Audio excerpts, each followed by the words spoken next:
a first step in Montreal smoked meat is to have all the proper ingredients. Number one, we need our pink curing salt. That's not regular salt. You have to measure it out very specifically by the size of your meat. It's 2.5 grams of pink salt per 1 kilogram of meat. Very important you get that right. You don't want too much in there. Next, you have a half cup of coarse salt. Nothing special, just a really nice coarse salt mix. 3 tablespoons black pepper. 1 tablespoon white pepper. 1 tablespoon dill. 1 tablespoon of mustard seed. We'll crack that in a moment. 1 tablespoon of red pepper flakes. 1 tablespoon and maybe a heaping tablespoon of coriander seeds, just because I like it. And then your 1 tablespoon of garlic powder, 1 tablespoon of onion powder. All this gets mixed together in a mortar and pestle. And it's always good to add your seeds first, give them a little bit more attention than everything else.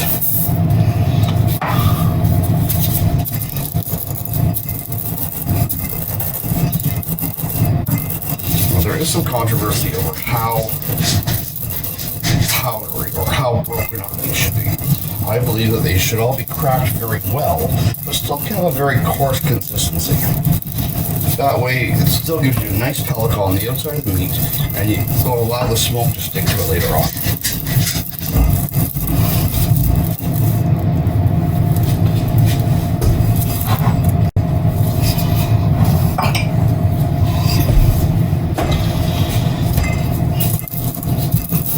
As you get a good grind here, you get a pretty good consistency of everything being cracked but still chunky. Add your red pepper flakes, add your black pepper, white pepper and dill, garlic and onion, and give that a really, really good grind. We'll combine all the harder, larger bits, all the smaller bits, and make sure you get a really nice consistency in there. You don't want to see streaks of different color. You just want one consistency all the way through, and use a mortar to really grind it together.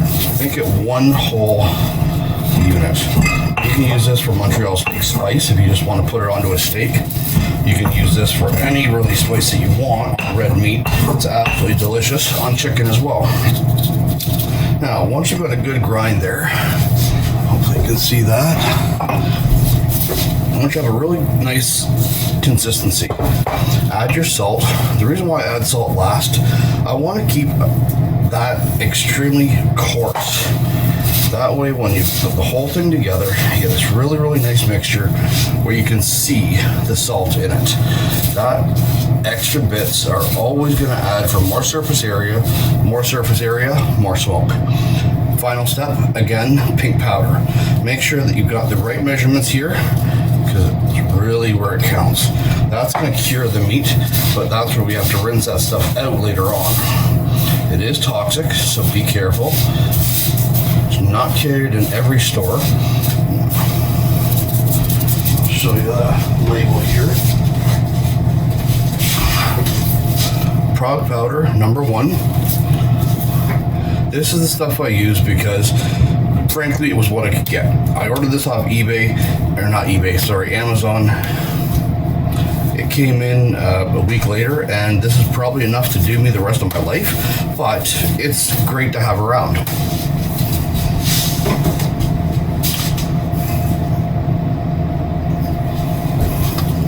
Next biggest part is, obviously, the brisket. This is one I buy at Kirkland. I buy all my meat from them. It's amazing, AAA grade Canadian beef, and it's always a decent deal. $7.99 a kilo, not a bad price for good quality beef. Now, time to trim it up.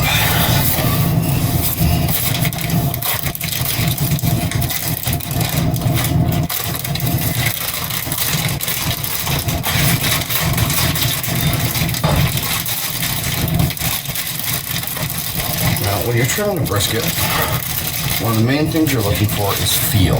I always wear gloves, but it doesn't stop the feel. When you feel the meat right here, that's a hard piece of fat. That will not render down. It won't do anybody any good. So just keep trimming it away until you've got no more than 1/4 inch. This is going to be on the smoker, it's going to be in the cure, it's not going to go through anybody's good books. This is extremely hard. And you see how thick that is. That's just a big hunk of fat that's not good for anybody. Right now anyways. And now if you do make your own hamburger, hold on to it. Oh, there's a loose piece. That's not going to do anybody any good. Still got more there.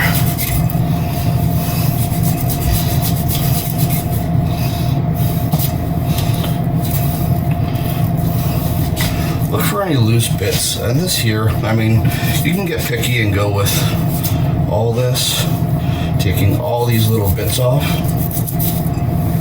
A lot of times I find that comes off in the smoker anyways, but that's one of the final steps. Oh, we've got a nice big chunk of fat there. That's no good. So I'm just going to go ahead and make a line all the way along here.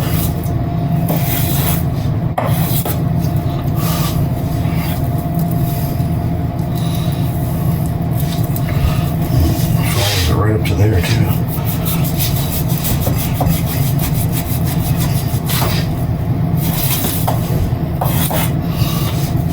It'll give me a nice clean line too, and it'll fit better in the vacuum bag. That's nice, soft, pillowy fat. This here though,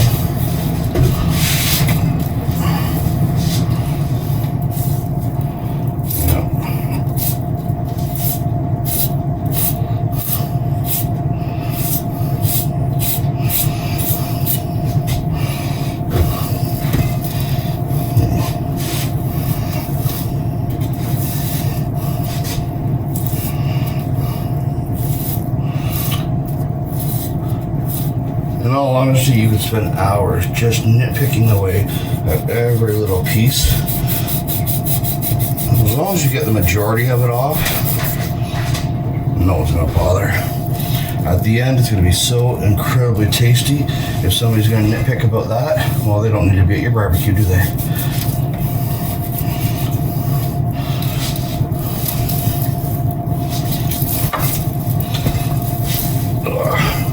I see here, got a nice big thick layer there.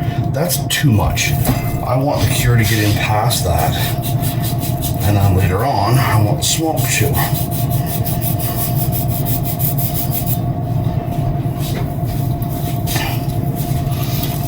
Oh, that's the pillowy stuff. That'll render out. That's a little hard still. This is the leaner side anyways. This is always the leaner side, this is always the fattier side. So when at the end, if you ever go to sources in Montreal, they'll ask you leaner or more fatty.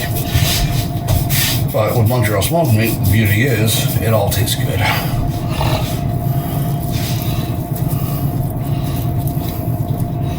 A little bit more over here. Here I am getting picky now after telling you I shouldn't be.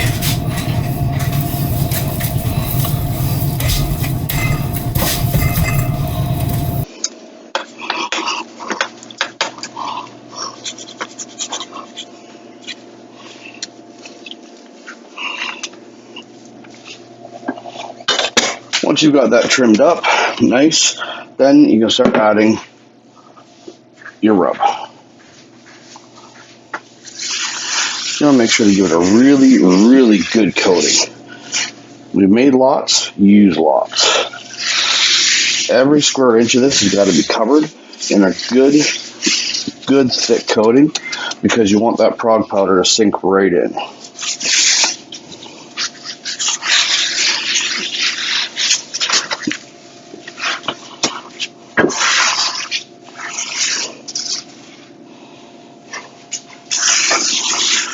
Don't forget when you're doing this is part of the reason why I wear gloves, is you want to get your hands in there, okay? You want to make sure that it gets a really, really good adhesion to the meat. You don't want this stuff falling off. Now, one of the traditional ways to make Montreal smoked meat is once you do this, you put it in a larger tub, put it in the refrigerator, 7, 14 days, and you flip it twice a day.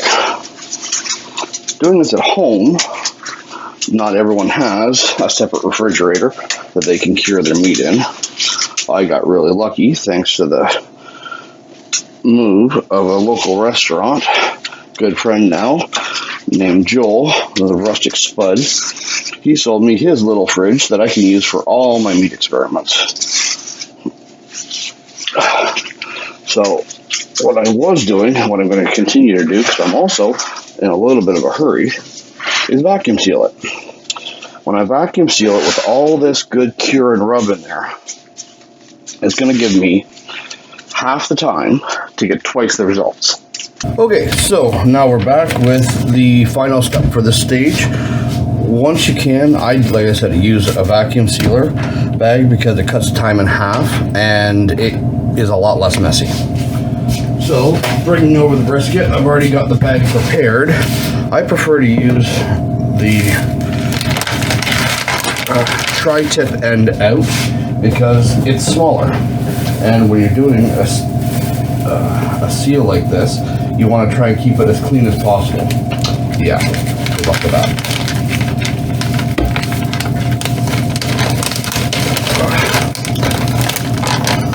See what I mean? Good luck with that.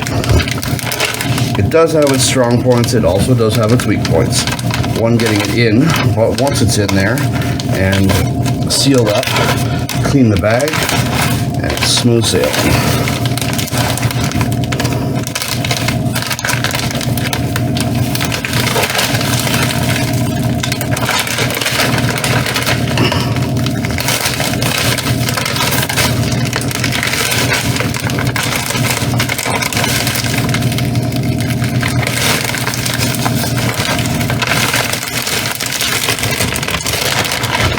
There we go.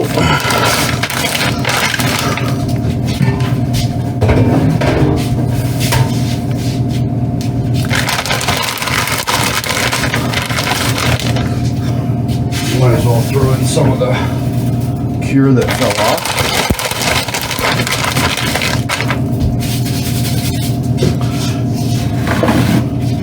Now grab our friend the paper towel. That's going to come in very, very handy right now. Now this is a trick I learned from the hunters that like to wrap up all their game. Always a bit moist, so they take a paper towel, fold it in half again, and then you're going to make a small barrier right here that air will go through, but if any of the moisture from the meat comes up, it won't let it escape from the bag. It'll get trapped there. Now I'm using a standard Food Saver vacuum system. Very simple. Meant for moist products. They have this wonderful little feature called marinate. So I'm going to do that. It's going to suck most of the air out of the bag while I massage to make sure that there's no air pockets. It's going to get a little loud.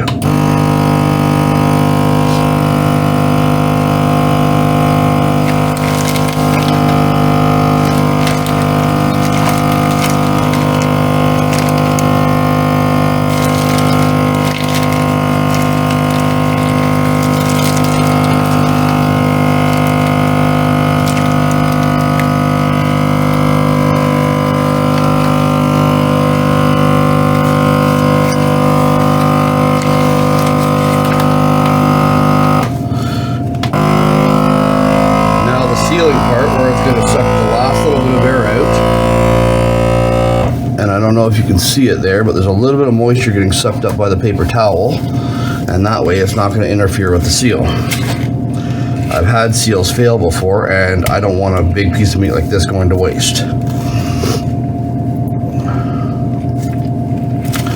Okay, pop that up. Looks like a good seal, but just to be safe, I'm going to double seal it. At least this one's got no noise. But now you can see I've got about a 5 kilo, I think it was, brisket, and it's completely sealed in here. All the cure's on it. All the mess will be contained, and I can flip it around in the fridge very easily. Twice a day, at least 5 days. Typically you want to go 5 to 7, even though it is vacuum sealed. And there you go. Nice and easy. nice and sealed.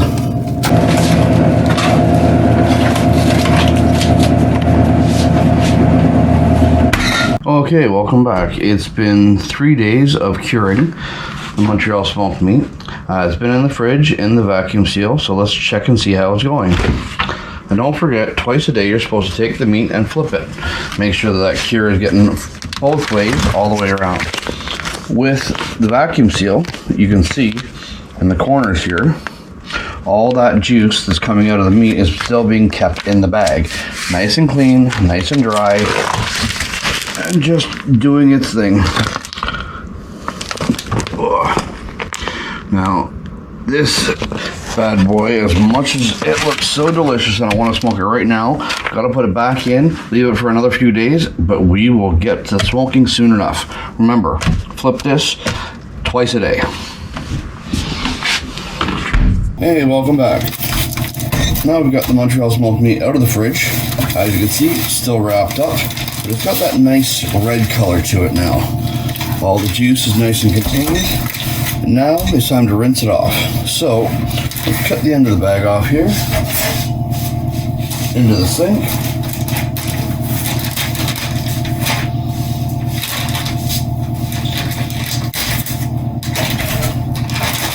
Always trying to keep things as clean as possible. That's always the way. Then you want to rinse off as much of this stuff as possible. The cure that we use, you might think, you know, if you're used to Texas brisket, why on earth would we be rinsing all this stuff off? Well, it's done its job, and we're going to be putting different spices on it for when it hits the smoker. But all this flavor is already sunk into this meat. Now we just want to rinse this off to make sure we get all that curing salt. Remember the toxic stuff I was talking about? That pink curing salt, you don't want to really eat a lot of that if you can avoid it. It's not really good in its raw form. You want to make sure that you get as much of this stuff out as possible. And then once you've got that, one of the easiest tricks I've used is a steamer. This is a steamer. Very simple, not very expensive, but every restaurant uses them. So what we're going to do now is take this brisket and we're going to soak it. As we're soaking it, we're going to change the water every half an hour, flip it around, and make sure it's completely covered. And after about 4 different rinses, so about 2 hours, then it'll be ready for the smoker. Now, this steamer is going to come in very handy for many different things. The very final step of cooking a Montreal smoked meat is steaming it. A lot of people use a really large roasting pan if you have one. If you don't, like I didn't, this was the easiest option. I went to a local restaurant supply store, and sure enough, they had this thing for, I think it was $30 or something like that. Not very expensive for what it is, and it's so handy for meat like this. If you're going to do any kind of brining, any kind of curing, stuff like that, this is one of the best investments I've ever made. Later on, when it gets to the steaming, I'll show you a dual method for this. It's always nice when you can get more than one use out of a tool. Now, I don't know if you can see it all that well, but we're almost fully submersed, just a little bit here, and the water's already a little, not murky, but just a little dirty. That's exactly what we want to see, because this is going to flush out all of that pink curing salt that's left over the next 4 times, and by the time you get the last one done, it should be pretty clear. And there we go. Let that sit for a half an hour, and then rinse it off, flip it around, do it again. Okay, while the brisket is soaking and we're getting all the cure off of it, we're going to make a real quick rub for when that's done, because we're going to rub it before it goes on the smoker. So, real quick, pretty simple. We've got black pepper, nice coarse black pepper. We've got bay leaves and coriander. Paprika, and I always use smoked paprika no matter what the recipe calls for, just because I like it better. You've got your garlic and your onion. So far these are all measured out at a tablespoon each, except for the pepper, which is 3 tablespoons. Mustard, dill. And then last but not least, we've got celery seeds and red pepper flakes. I always throw a little bit more red pepper flakes in there just because it's good. Now, when you grind this, just like last time around, a lot of people want to say a lot of things about how it should be ground. Do it to your own liking. It's very, very personal. I really like using this mortar and pestle, and I want to make sure, for me, that the coriander is cracked. I want to make sure that's open, and you'll know it. Coriander is a very, very aromatic herb. I love it. It's so good. I always put a little bit extra in it, but that's just my taste. As long as it's cracked open, and you want to keep it as coarse because it's got to coat the brisket. It has to form that pellicle, which will eventually on the smoker turn into the bark, and that's the difference between Montreal smoked meat and Texas brisket. When you're cooking it, you don't wrap it up. You cook it to the point where a Texas brisket, you would take it off the smoker, wrap it up, and then put it just back on the heat. Here we take it out, we let it cool, and then we go to the steamer. The steaming of it really makes a huge difference, and you'll see when the very final result comes out, just this jello-like meat comes off the steamer, and it's so delicious. Anyways, I'll get to crushing all this, and we'll be back when we're ready to coat the brisket. Okay, welcome back. Now, we've had this brisket basically marinating in water, just getting out as much of that pink salt as like I said we should. It's in the steamer still because you'll thank me for cleanup. So right now, just give it a good pat down, make sure that you've got a relatively dry surface. I mean, you're not going to get it perfectly dry, of course, but you don't want too much water either because you're not doing a liquid rub. This is just going to be another dry rub that we made up a few minutes ago. There. Once that's fairly dry, we have the dry rub here, and we're just going to give it a nice liberal coating. Make sure that's all over everywhere. I want everything, pat it right in, make sure it sticks. And now you see what I mean about cleanup? It's all in there. You don't have to worry about getting this everywhere all over the counter. I've had the dog at my feet trying to get it. Working in a closed space like this, at first I thought it was silly, but now I am a convert. So we got lots of this rub made up. Be nice and liberal with it all over the edges. Make sure you get every square inch covered. And when this goes on the smoker, the smoke, it helps stick with all those little bumps and grooves and little things that the salt and the spices and all that make. And it'll all come out in the finished product. So we use all of that. And see how there's still some in the bottom here. Grab onto it, move that around. Make sure you get every little bit. Don't put any of it to waste. Speaking of waste, this is a really great way. I mean, if you've got the time to do this, plan ahead and eating on a budget. This thing was around $40, I think, when I got it. And you put some time and effort into it, but all the spices might add up to a couple of bucks. But at the end of it, you're getting, 4 kilos of Montreal smoked meat. Typically, this stuff sells for around 20 bucks a pound for the good stuff, and this you'll probably like even better because you did it yourself. So now that rub is on, we take it to the smoker. Okay, so I've got the Green Mountain Grill smoker. This is by far the best smoker I've ever used. It rolls a ton of smoke, it gives a great flavor, and the temperature is pretty consistent, even for a pellet grill. So let's get this thing on. I've already been warming up for about 20 minutes, making sure that this is all good. Now this, nice big hunk of meat. I always put the meatier part towards the center, towards the heat source, and then the flat towards the cooler side. Now, just a matter of waiting. 225, we'll check in about 2 hours and see what the temperature reading is. Okay, so now we've got the final stop of Montreal smoked meat. As you can see, I'm back to using the steamer again. Like I said, multi-purpose, and this is the quickest and easiest way I could find to do this at home. So you've got your brisket, you've got your steamer. You just put a cooling rack, on top of these little glass containers, the same ones that had my spices in at the very beginning. Now you fill this up with water, make sure all those little jars are full, and for the last couple of hours, we're going to make sure that this is going to get truly steamed. So once the water's in there, turn it up on high to get the water nice and hot, and then as it begins to steam, turn it down. We're going to cover it with tin foil to make sure we keep all that goodness in here. And as an added bonus, sometimes I like to put a little bit of a bouillon or any kind of a soup base, but it's got to be beef in the bottom. That just gives it that extra little layer of flavor, and trust me, at the end, it'll be well worth it. Hey everyone, welcome back. Just gonna do a final check here. I know that's the fat part back there, and yet we're up over 200. Perfect, so this Montreal smoked meat is done. Let's see what she looks like. Turn the stove top off.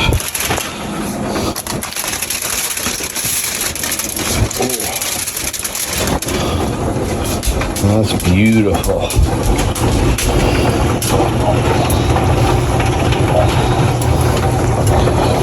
Now, we're going to have to let it rest, just like any brisket. You don't want to cut into it too hot, let all those delicious juices out. But I will come back when she's had some time to cool, and we'll give you the money shot. Hey everyone, we're back for the final cutting. This is where the real money is. Now, as you can see, it is just like Jello, just jiggly, absolutely beautiful. The smell is wonderful. The bark is just perfect. So, let's get into it and see what we did. Oh, just slides right through it. Look at that. Oh, just absolutely delicious. See if we can get you in a closer shot there. Look at how delicious that is. And the juice. Oh, that is going to make a really good Montreal smoked meat sandwich. So, for all you meat lovers out there, it takes a while, yes, but it's well worth it. Montreal smoked meat, by far one of the best meats you'll ever have. And when you cook a brisket this size, vacuum seal some up. Whenever you want a sandwich, bring it out of the freezer. Cheers.